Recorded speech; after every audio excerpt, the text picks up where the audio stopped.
नमस्कार बच्चों, मैं सुरक्षा फ्रॉम रमेश इंटरनेशनल स्कूल। आज हम लेकर आए हैं कक्षा 8 हिंदी बसंत भाग 3 का पाठ 13 बांझ और सांप। यहाँ पर किसके बारे में लेकर आए हैं हमें? बांझ और सांप। यहाँ पर जो बांझ था उसको खुले आकाश में उड़ना पसंद था और जो सांप था उसे जो अंधेरी गुफा है उसमें रहना पसंद था। यहाँ पर सबकी अपनी अपनी पसंद को बताया गया है। इसकी जो लेखक है वो है निर्मल वर्मा। इस कहानी के कौन है लेखक? बांझ और सांप कहानी के लेखक कौन है? निर्मल वर्मा। इनके द्वारा ये कहानी लिखी गई है। इसमें लेखक ने यहाँ पर दो पात्रों को लिया गया है। इस कहानी के दो पात्र हैं। कौन कौन है? एक सांप है और एक बांझ है। अब यहाँ पर बांझ जो है हमारे पास जो बांझ है, बांझ क्या रहता है कि उसको बांझ, अच्छा आप ही बताइए कहाँ पर उड़ता है? वो आकाश में उड़ता है। और सांप कहाँ पर रहता है? वो धरती पर रहता है। ये तो आप भी जानते हो और मैं भी जानती हूँ कि सांप कहाँ पर रहता है? धरती पर रहता है। आपने देखा होगा सांप को रेंगते हुए। हाँ, और बांझ को हमेशा आकाश में उड़ते हुए देखते हैं। तो यहाँ पर जो सांप रहता था वह एक समुद्र के किनारे एक चट्टान के पास में रहता था। वहाँ एक बहुत अंधेरी गुफा थी।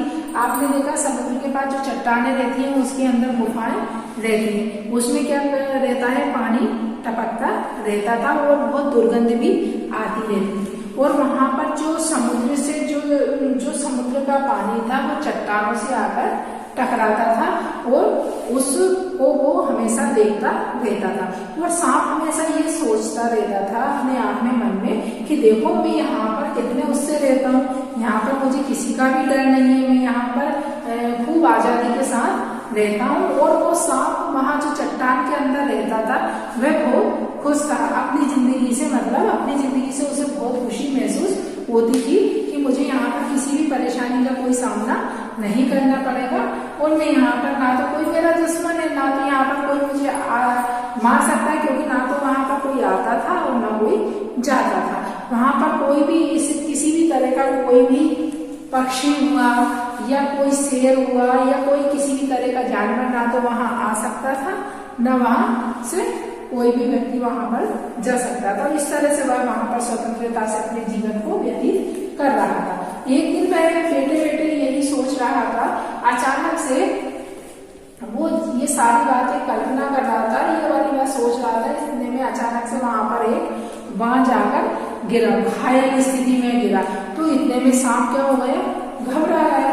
वो ये सोचने लगा कि यहाँ पर जरूर कोई ऐसा पक्षी आया है जो मुझे अब तो खा जाएगा। उसको क्या होने लगा? वहां पर खतरा महसूस होने लगा। लेकिन उसने जब धीरे से अपनी गुफा के बाहर देखा तो उसने देखा, अरे ये तो बहुत ही ज्यादा घायल स्थिति में बांझ पड़ा हुआ है जो दर्द के मारे कड़हा रहा है, मतलब वो बहुत ज्यादा तड़प रहा है। तो इस तरह वो धीरे से, उसने कहा ये मेरा क्या बिगाड़ेगा, इसलिए वो धीरे से उस गुफा के बाहर आता है और उसके पास आकर बोलता है कि भाई तुम इतनी घायल स्थिति में कैसे हो गए?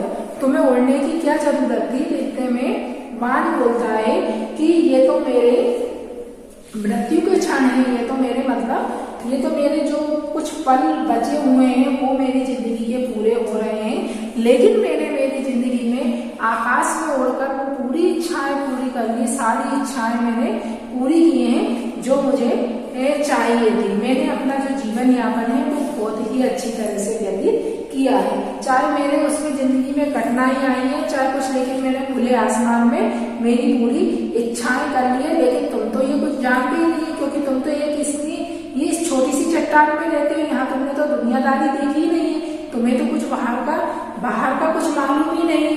क्यों? क्योंकि तुम तो डर की वजह से कहीं रहते हैं, तुमने तो सिर्फ ये धरती पर रेंगना सीखा है। तो इतने में सांप ने बोला कि हाँ, वो तो मैंने तुमको भी देख लिया, तुमने आकाश में उड़कर तुमने क्या कर लिया?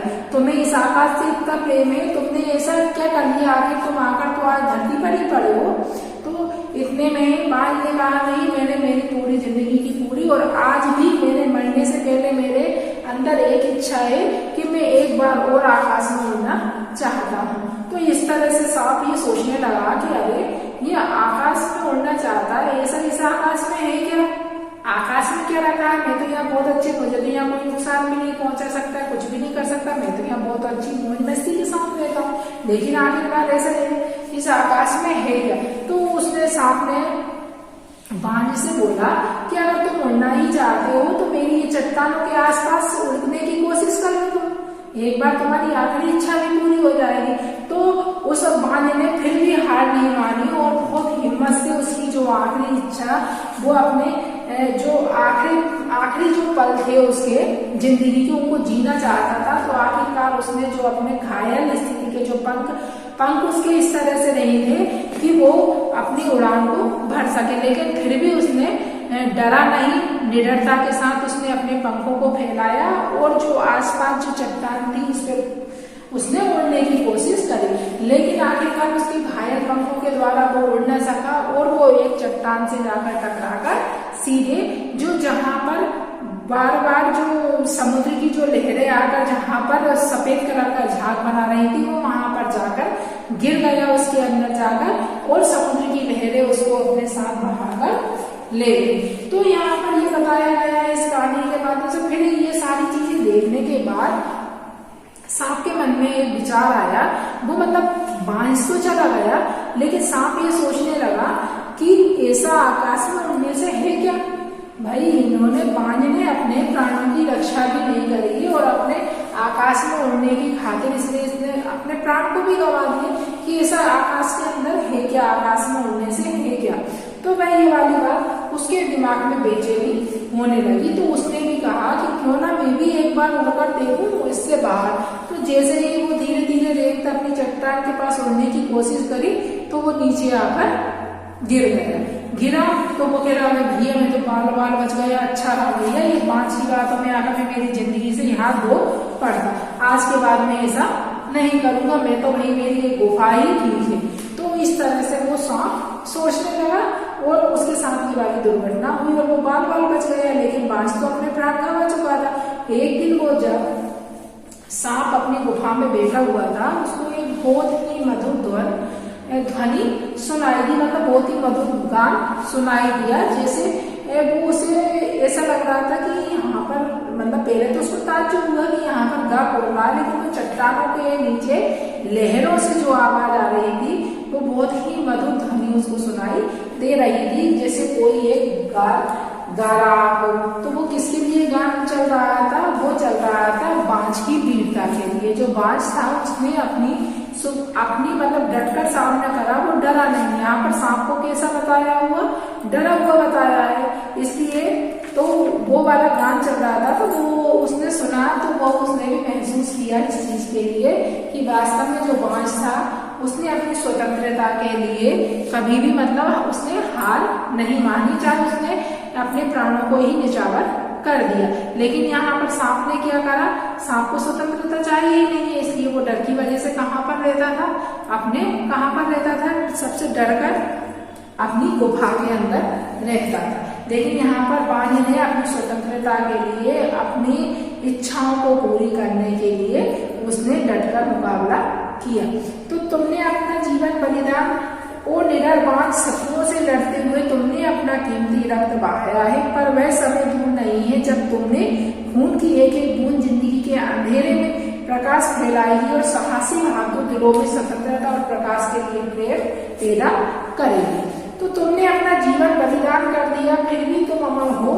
जब कभी साहस और वीरता के गीत गाए जाएंगे, तुम्हारा नाम बड़े गर्व और श्रद्धा से लिया जाएगा। हमारा गीत जिंदगी के उन दीवानों के लिए जो मरकर भी मृत्यु से नहीं डरे। तो यहाँ पर उन बलिदान वीरों को बताया गया है जिन्होंने अपनी स्वतंत्रता के लिए अपने प्राणों को गवा दिया है। आपने देखा होगा बहुत से हमारे सैनिक, फौजी, ये लोग ये जाते हैं या हमें स्वतंत्र कराने के लिए, हमारे देश में कोई आँच ना आए तो अपने ये प्राणों की बलिदान कर देते। लेकिन आपको ये वाली बात मालूम कि वो मरते नहीं है, वो अमर हो जाते हैं, उनका नाम हमेशा के लिए अमर हो जाता है। तो इसलिए इसमें इस कहानी में यही बताया गया है कि हमें अपनी स्वतंत्रता के लिए जो भी कुछ भी करना पड़े, हमें अपने प्राणों को भी निछावर करना पड़े तो हमें करना चाहिए।